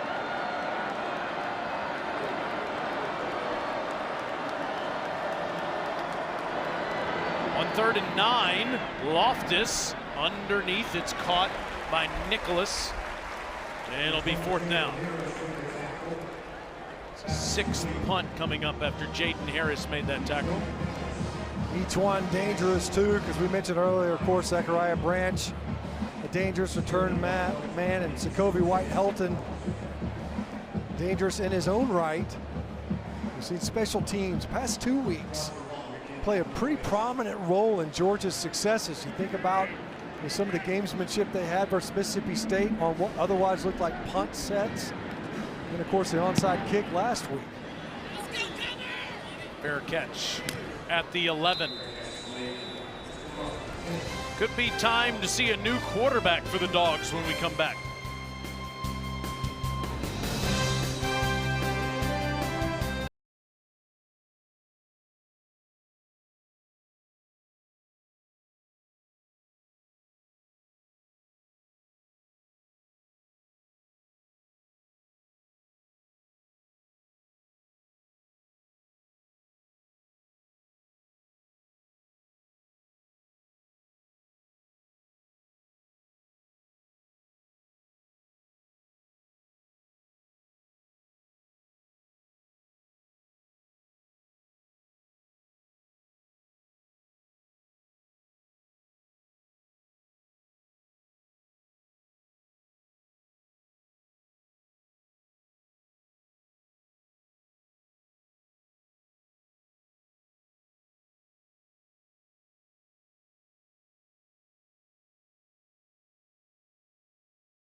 Introducing Verts. Swipe for news and highlights. Now available on the ESPN app. Here's Ryan Puglisi, the redshirt freshman from Paxton, Massachusetts. 9 of 16 on the season. One of the top recruits in college football coming out of high school 2 years ago. Coach Bobo says he's intentional with what he does. Strong arm, quick release. There's some other fresh faces that we're going to talk about here in the second half as well. Puglisi's under trouble. Oh, and he gets tackled inside the 10. Yamil Talib. I mean, he had to hustle to keep this thing alive. Comes out of the fake. Great job. Get upfield right now by Yamil Talib. Puglisi just had to battle his way to get back to the line of scrimmage. As you see one of the young wide receivers, C.J. Wiley in the game, the freshman. On 2nd and 12, Dwight Phillips, and Phillips turns this corner and gets wrestled out of bounds at the end of the play. Jaquarius Conley tackled him and a flag does come in. Well, late hit out of bounds, defense number 6. 15-yard penalties added to the end of the run, includes an automatic first down. Well, Conley's played a heck of a game. But it's probably right here at the end. Yeah, I mean, look, you're out of bounds. It's a dangerous type of a tackle, too. Those little hip drop tackles. 16-yard run, 15-yard penalties. Take a look at the impact players brought to you by Hardee's. And there's some young faces for the dog stench that you wanted to talk about today. Yeah, the guys that we mentioned, Elias Williams earlier in the first half. He's gotten more and more reps. C.J. Wiley in there now, of course, not with the ball in his hands. A little tap pass to get out on the perimeter. It's Landon Roldan that ended up with the ball there. There's another name that was mentioned in our meetings, but C.J. Wiley, long target, guy that they said has really been coming on in practice, earning some looks and more playing time. His dad played defensive end for LSU not that long ago in the late 90s. Walker, not much doing there. So that'll set up 3rd down. Cortez Smith, another name to watch that comes from a place you're very familiar with, is in there at center. Parkview grad, Panthers, can't have enough of those out on the field. Big Cortez. Of course, another young player that started the game with Malachi Tolliver, did a good job, solid job throughout the first half. Matt and John Stinchcomb went to high school. On 3rd down, good ball by Puglisi. Nope, thrown incomplete, too far wide of Wiley. C.J. Wiley, freshman from Baton Rouge that you referenced. See this ball. That was a good ball. Yeah, he's going to want that one back. We would talk about that. So you got a couple of guys, haven't seen a ton of reps. Another opportunity. See if they earn it. And of course, the seniors, Bo Gardner out there, the deep snapper throughout the first half.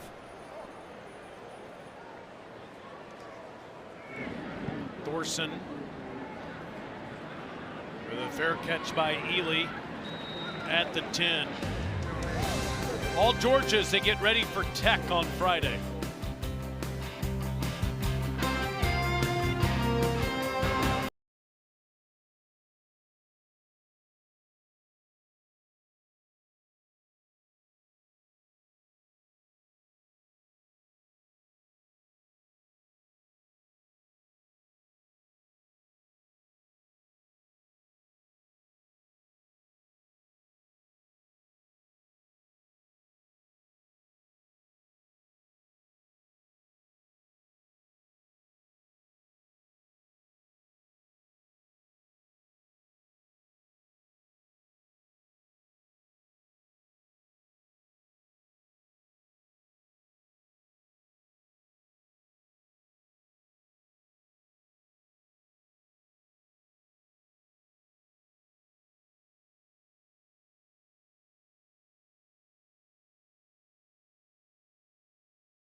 will the Dogs be in that game is the question. We know they're going to Atlanta on Friday. Will they go back there the following week? Need some help in order to get there. Nothing will be settled this week. A&M at Texas, Alabama at Auburn next week will help decide who goes to Atlanta.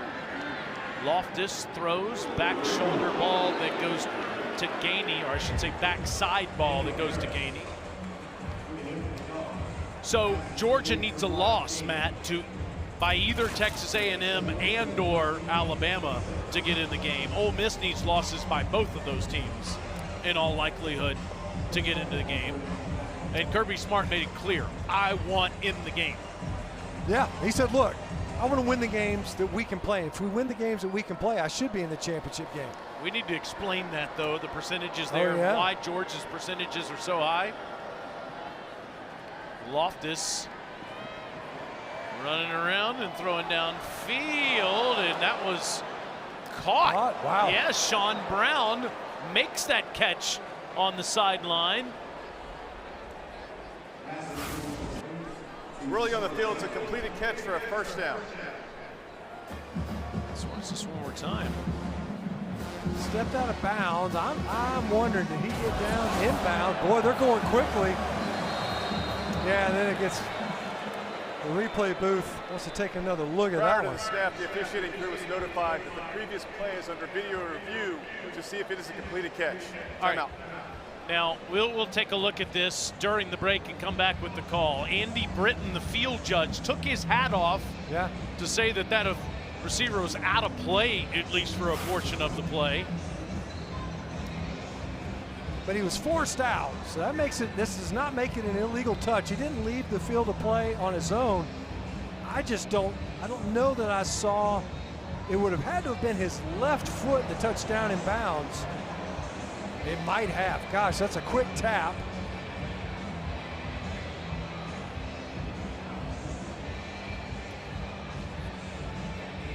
Yeah, that left leg. Sure did. Sean Brown with a, and it was right in front of Mr. Britton, who immediately said yes. 30 yards.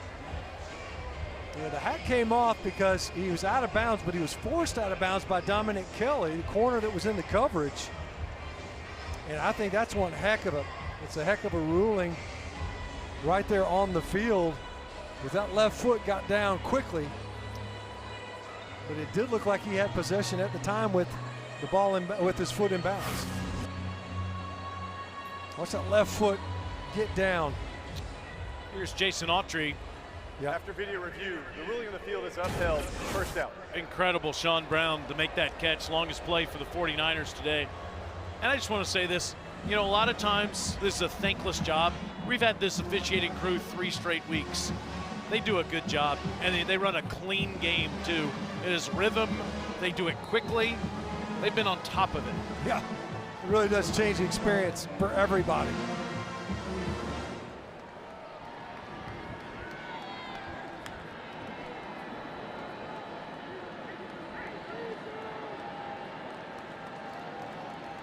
All right, so fresh set of downs.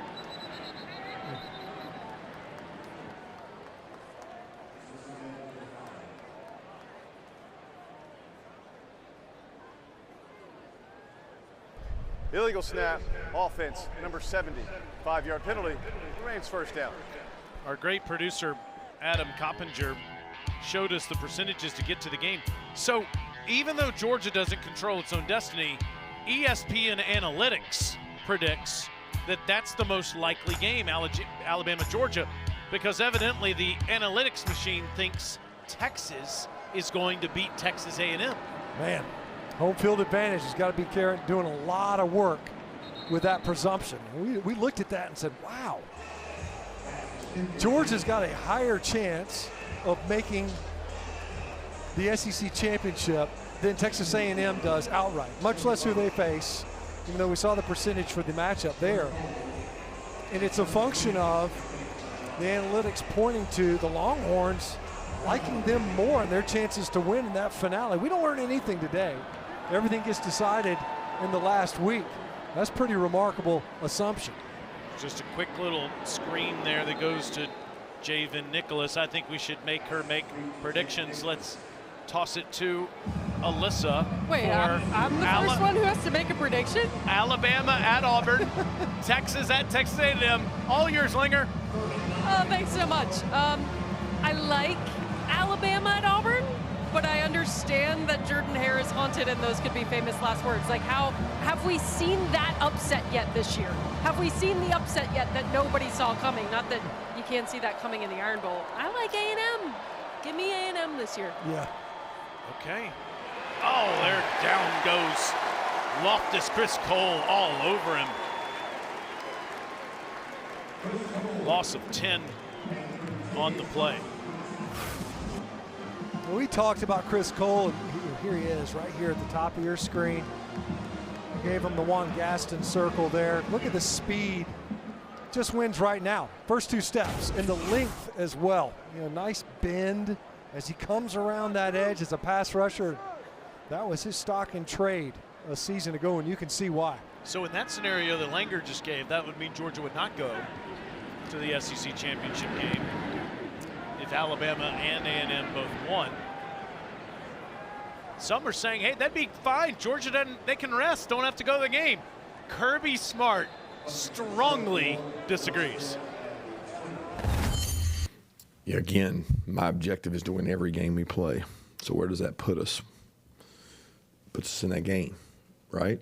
So there would be no way I would ever look at not playing in that game. We can't do that. We've got to look at the opportunity to go play and win a conference championship that has eluded more programs and has been as rare to win in some cases as a national championship. And I would say even further, in some cases, harder to win than a national championship. Dwight Phillips on the run. You think of it, Georgia in one of those 2 back-to-back national championships did not win the Southeastern Conference, but won the national championship. Yeah, it's not a necessity. And in this age, you know, there is no, you know, a season ago, it was the top 4 ranked conference champions. Phillips, another good run. To earn that bye. Well, they've divorced that whole element now. You don't have to be a conference champion to get a bye. So the conference champion, what Kirby Smart's talking about is, look, if you go undefeated in this league, you're going to play in that championship game. Most likely. Alyssa, here's my question. So if Ohio State and Indiana both play each other in the Big Ten championship game, and who else would stay in front of Georgia if they don't go to the SEC championship game? Yeah, that's the big question, right? Where does the current number 4 team in the CFP's own rankings go with 1 loss without a trip to the SEC championship? It's head scratching, especially because we can't really seem to find a pattern with what the committee is doing right now. My eyes, honestly, Taylor, are on the Big 12 championship, because if somebody other than Texas Tech wins that Big 12 championship, that starts to muddy it up for the SEC. Yeah, then you'd probably get 2 teams, you would think. I mean, maybe. Oh, yeah. Yeah. Oh, I don't know how you. Would Texas Tech still be in at 11-2? Because you're not going to punish a team. Obviously, if it's not Texas Tech, the winner would automatically get in. You're not punishing anyone for making conference championship. And then the committee seems to really like Texas Tech right now. And to your point, Alyssa, SMU, that's what they did last year. Yes. They were 11-1 going into the game and lost it to Clemson. Well, and if you're given the scenarios that we're talking about, this is not getting in the playoff, but the playoff scenarios. Swing it out of the backfield to Walker. If Texas Tech, if for some reason Georgia doesn't take care of business, right? So next week matters for sure. Georgia doesn't take care of business in clean old-fashioned hate. Then does Texas Tech in their championship game, if they end up finishing the season 12-1, yes, it's a much worse loss than maybe Georgia would have ended up with, but that's 1 less loss. Do they jump into that top 4? Georgia loses that first round bye. Then you start focusing on, you got to stay in the top 8 so that you're hosting a home playoff game. Fair catch inside the 10. Let's check out the good hands play brought to you by Allstate. Earlier in the game, Ellis Robinson, the 4th, with his 3rd interception of his redshirt freshman season. You know, he's actually in coverage that time on Sean Brown. He was just kind of in the neighborhood. And the ball drops in there and says, sure, yeah, I'll absolutely take advantage of this one. Gets the takeaway and gets the pass. Up there celebrating his teammates. Look at that. And that's, I will tell you, that kind of demonstrates, I think, one of the elements that makes this program special and probably what it is. You got a lot of guys vying for playing time that want to get those takeaways. They want to make the big plays, but they celebrate one another really well. So it's great competitors, but they also find a way to be excellent teammates. You know, they don't really eat their own, which is sometimes a fine line to walk. Put a bunch of guys in a competitive environment, a bunch of alphas, you know, it can get a little muddy, it can get a little bloody. Instead, these guys find a way to compete during the week and then support one another on Saturdays. It's been really cool watching everybody champion Bo Walker today, guys. I mean, obviously 3 touchdowns, it's a huge day for him, but the cheering has only gotten more and more aggressive the more Bo Walker does. A lot of it's Bo times down here as the offense is on the sidelines now. I love that. Gotta want to need to get a Hava. 35-3 Dogs.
You're watching the SEC on ESPN. Regular season home finale for the Georgia Bulldogs against the Charlotte 49ers. That's something that you're used to saying as a broadcaster for professional sporting events. Now you got to get used to saying that in college games, that it could be the last home game of the regular season. Loftus on 2nd and 4 swings it out to Cobb. That's a first down for Jariel. freshman from Reidsville, North Carolina. Flashes for Charlotte in this game. Flashes of positive things that they can seek to build on and around. Jariel Cobb coming into this game was a guy they felt like could be a greater contributor, true freshman. We've noted some of the young contributors for Georgia. Substitution, offense, 12 players line up in formation. 5-yard penalty, remains first down. We get a positive play and then a little bit of a negative, so a step back there. And, you know, it's been challenging all afternoon. Can't afford to help out your opponent. They don't need the help, that's for sure, with the penalties.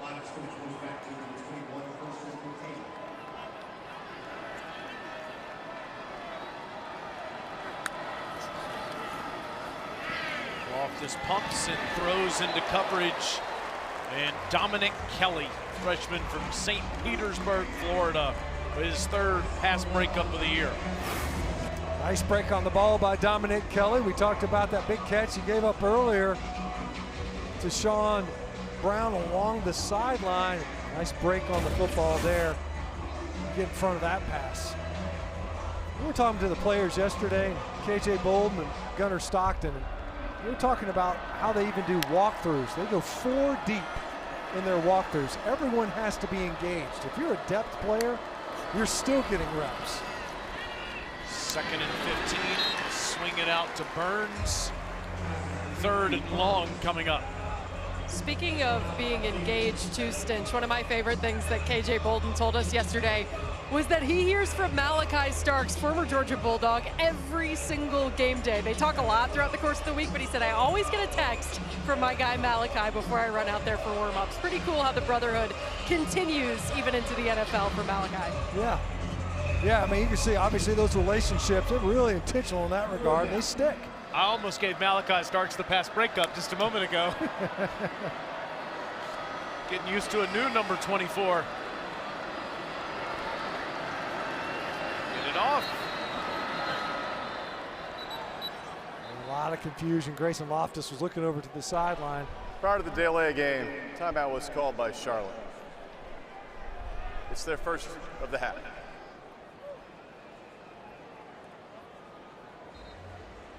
And with 13:28 to go, we will take it with them and be right back. SEC football is presented by Allstate. You're in good hands.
Meanwhile, here, Peter, an incompletion as Joseph Jonah Onjonia had the pressure in the backfield.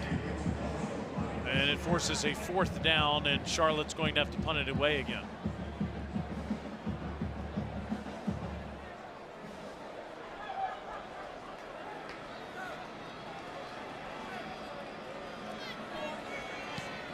Long's punt. Caught at the 34 by White Helton. And he's whistled down there. A couple of my favorites at SEC Network, Alyssa and an SEC Network alum on the field. Yeah, we miss DJ Shockley on the SEC Network, but he's doing big things down here, sidelining every single Georgia game. He joins me now to talk a little bit about this team. First of all, Shock, how's the season been? How you doing? We miss you. Oh, I miss being around, and I miss my guy Stench. Obviously, SARS is my dude. I get to see you. We haven't got a chance to see you all year, but yeah, it's good, man. We've had a good year so far. Obviously, the one loss here, it hurt, and now we're waiting on a few things to happen. But this is a good team, man. They're resilient. A lot of guys work hard, and we know the head man won't allow anything else but that. That's right. And with a lot of young guys on the field now, we've been talking throughout the course of the game just about how different this Georgia team looks from week 1 to where we are now, especially when you look at what this offense looks like. What have you seen? You're in the locker room. You listen to these guys up close and personal. What has been the difference from your seat? You know what, I just think they have focused more on the attention to detail on a lot of different things. I mean, there's a lot of guys who are getting their first chance to play real. I mean, when you got 2 offensive linemen who are true freshmen playing in a game and they get a chance to play in these big-time games, you have no choice but to get a lot better. And I think they've grown throughout the year. They've done a lot of good things, and I give a lot of credit to Bobo. Bobo has dialed some stuff up this year. Gunner's played well. He's taking care of the football. It's been a total team effort, and all the way around, you love the way they're playing. They're resilient, and they never feel like they're out of a ball game. So because of some of the early games where they have to fight back in the second half, it's given them a lot of confidence to finish games out. Nice first down throw from Puglisi to Robinson there as Georgia keeps the chains moving. Finally, obviously we saw Gunner Stockton out there for the first half and some change. How have you seen him evolve, not only as a quarterback, but this fan base really has fallen in love with him, and we use the word underrated for Gunner Stockton from a national standpoint. It's a good word, too, because I think a lot of people expect a guy who's at the University of Georgia to have a little bit more they want to see more out of him. And Gunner's just so even-keeled, doesn't give him a lot of cachet for a lot of different guy has done nothing but just played his butt off, and he's resilient. He plays hard, he plays physical as a quarterback position, made a lot of plays for him. I think as the season goes on, he has learned to let it go a little bit more, giving his guys a little bit more chances to make plays down the field. But this is a guy who loves Georgia. He loves putting on the G every single week. And there's something about that when he steps on the field. You know you got a chance. And the other part is his guys next to him, his guys on his team, they love him. So they're going to play extra hard for him. And it kind of correlates on the field when you see him when they play. He truly, I'm not exaggerating, he never stops smiling. He came into the meeting yesterday with us and he never stopped smiling. On that thought, last one, should he be a Heisman contender? Is he a Heisman contender? Where is he in your rankings? Absolutely. I mean, you look at some of the guys who are a part of that Heisman competition, and you put the numbers next to him, they're right there with a lot of guys. And he's won a bunch of big games. He showed the ability to have some big plays. I mean, you look at the Tennessee game, the Ole Miss game. I mean, he has stepped up big with his legs. He deserves to be in New York for sure. I mean, he's got a top 5 team playing for it all, and they're going to be right in the mix, and it's because of him. So, absolutely. This guy knows a thing or two about what it takes to be a damn good dog. Certainly a damn good dog quarterback. Shock, we miss you the best. Miss you guys, too. Appreciate it. Guys. That's right. He sure does. Great job, Linger. Great job, Shock. We miss you, buddy. C.J. Wiley, Thomas Blackshear, both with catches on this drive. Freshman from Baton Rouge, a freshman from Savannah, Georgia, with some catches. There's another for Wiley that gets down just inside the 30. We also saw Ja Jackson out there at left tackle on this drive. The big 6'10", 350-pound left tackle getting some work. Yeah, we can only assume that there's a left guard in there. We're not sure. We can't see around him. But there is, yep, there's a left guard lined up next to Jackson. Giant human being. If anybody could appreciate a quarterback, loves the school, and can hit impact games in multiple ways. It's a drop there to Rettel. And then there's Ja Jackson. It's hard to believe there's somebody that is bigger. Well, he's taller, but Gaston is 360, Ja is 350. Yeah, you know, give up a couple inches, gain a couple inches, give up a few pounds here and there. Good luck, equipment managers. Find a jersey for these guys. Puglisi over the top. Blackshear can't make the grab. 4th down. Going back to what Alyssa and Shock were saying about Stockton, and even the statistics, you got to say that if you're going to pay attention to performances in the games that matter the most, the Gunnar Stockton should be a Heisman front runner, not just included, a front runner. You think about the last time Georgia sent a candidate, it was just a quarterback with Stetson Bennett, but you see the numbers, not as many yards per game, touchdowns more diminished. Obviously, Charlotte has different called their second season, charge time out of the half. but his competition this year, the top 4 guys, man, the numbers point towards number 14.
Rivalry week. Clean, old-fashioned hate. Pressured, stays alive.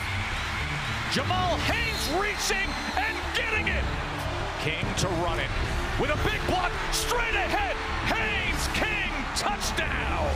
Back to the end zone. Touchdown, Georgia. Frazier straight ahead and straight in.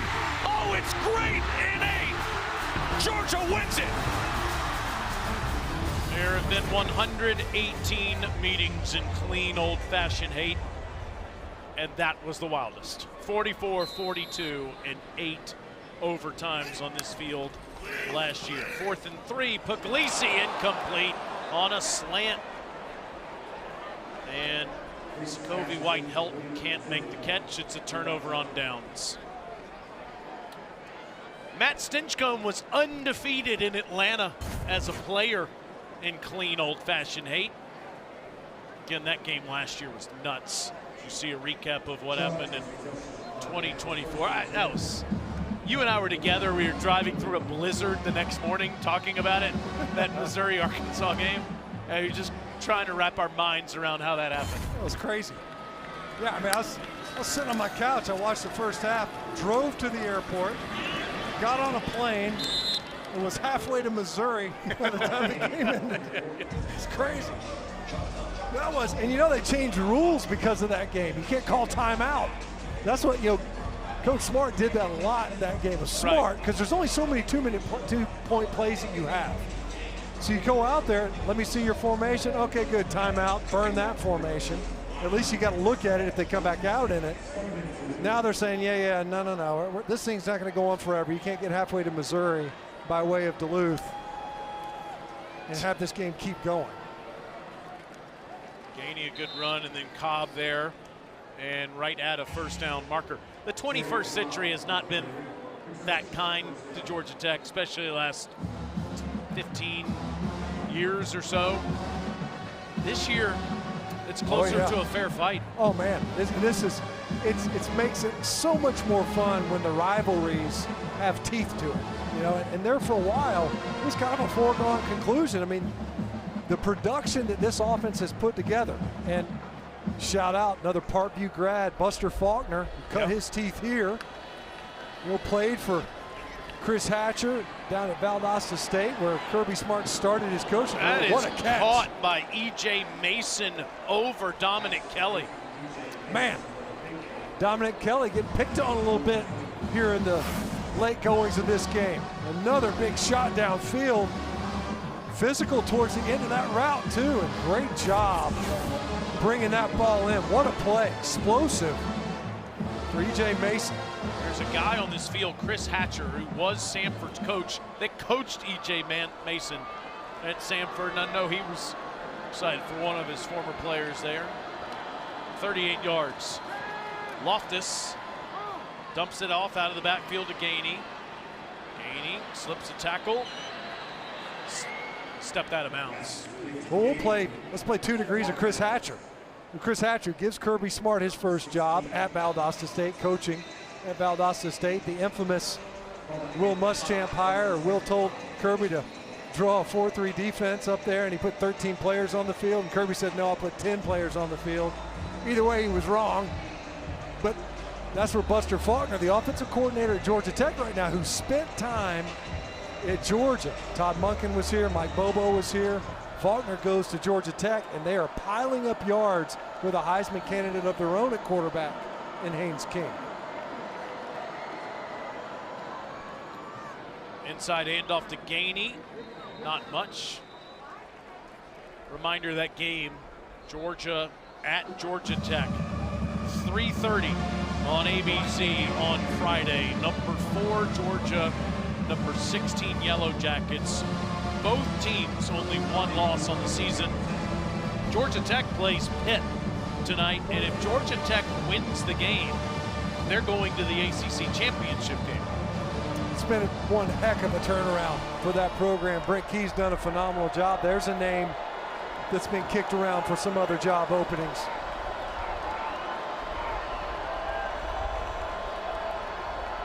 Here it's a 3rd and 3 for Loftus. Moving the pocket.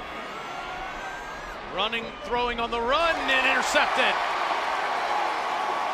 Thrown right to Chris Jones.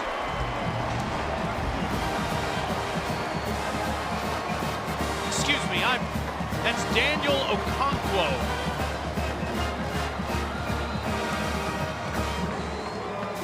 Daniel Okonkwo, the freshman from Powder Springs, Georgia, number 26 in your program, with the interception in the corner of the end zone, and the Dogs get it back.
on the precipice of the college football playoff, the Oklahoma Sooners. Unreal.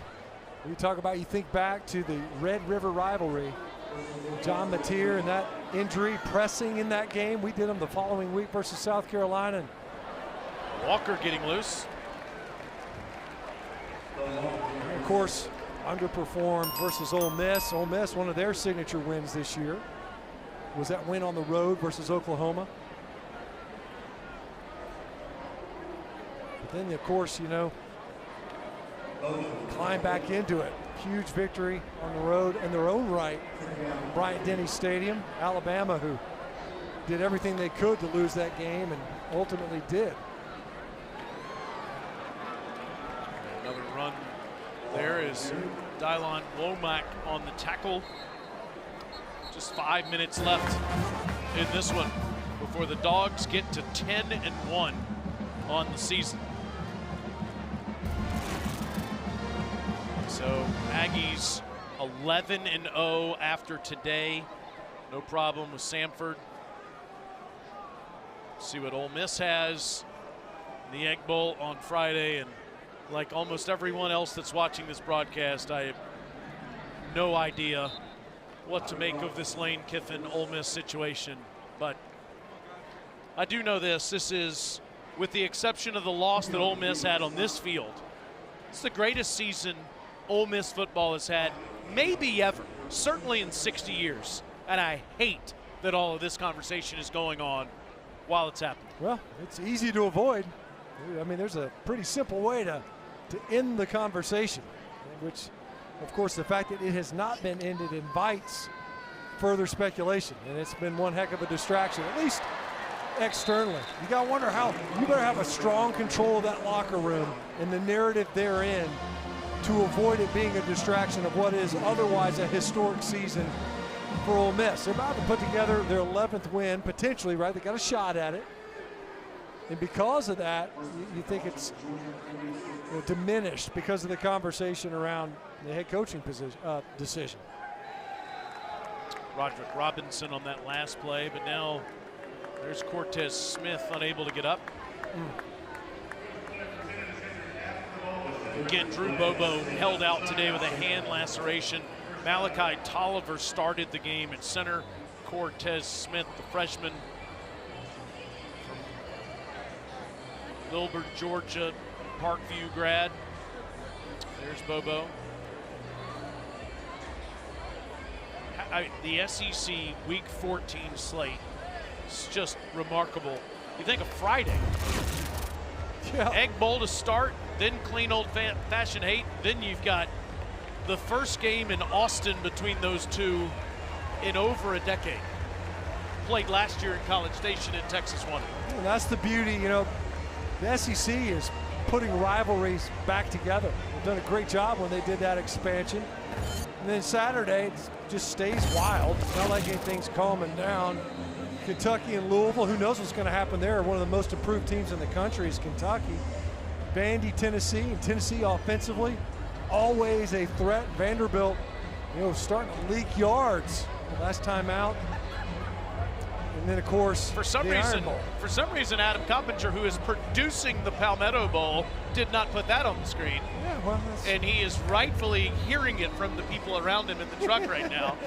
South Carolina and Clemson, SEC Network, next Saturday at noon Eastern Time in the house that Lang built. That's that new freshman center in Henry Piegler. And a new quarterback. Good call there. New center. Yeah. Excuse me, redshirt sophomore Piegler. Ryan Montgomery in the game at quarterback. Ryan Montgomery, a freshman from Findlay, Ohio, there at quarterback. Langer able to identify players because of the big board she's holding in her hands, by the way. Shout out to the best play-by-play man in the country. I get an extra copy each week.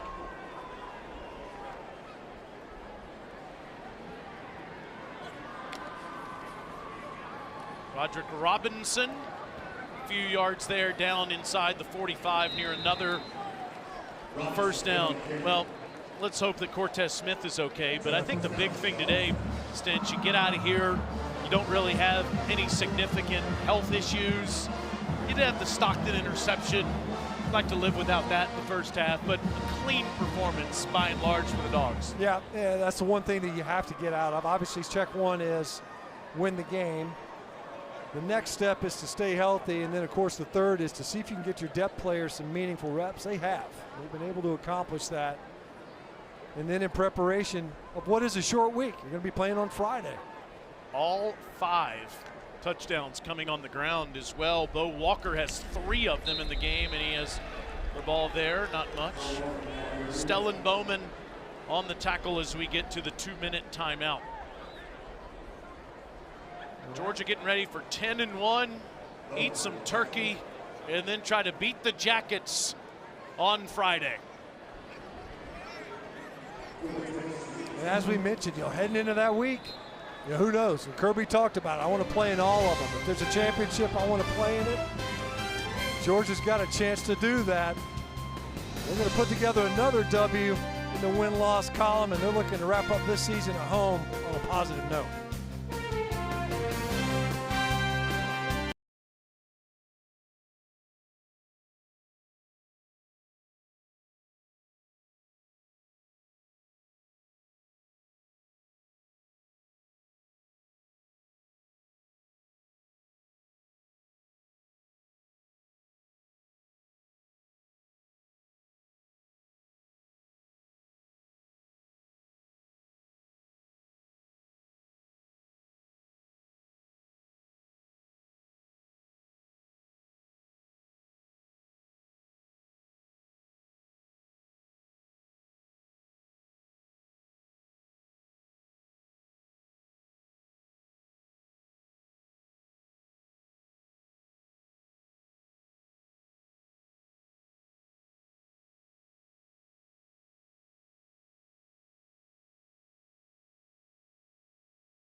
My favorite Mobilian right there.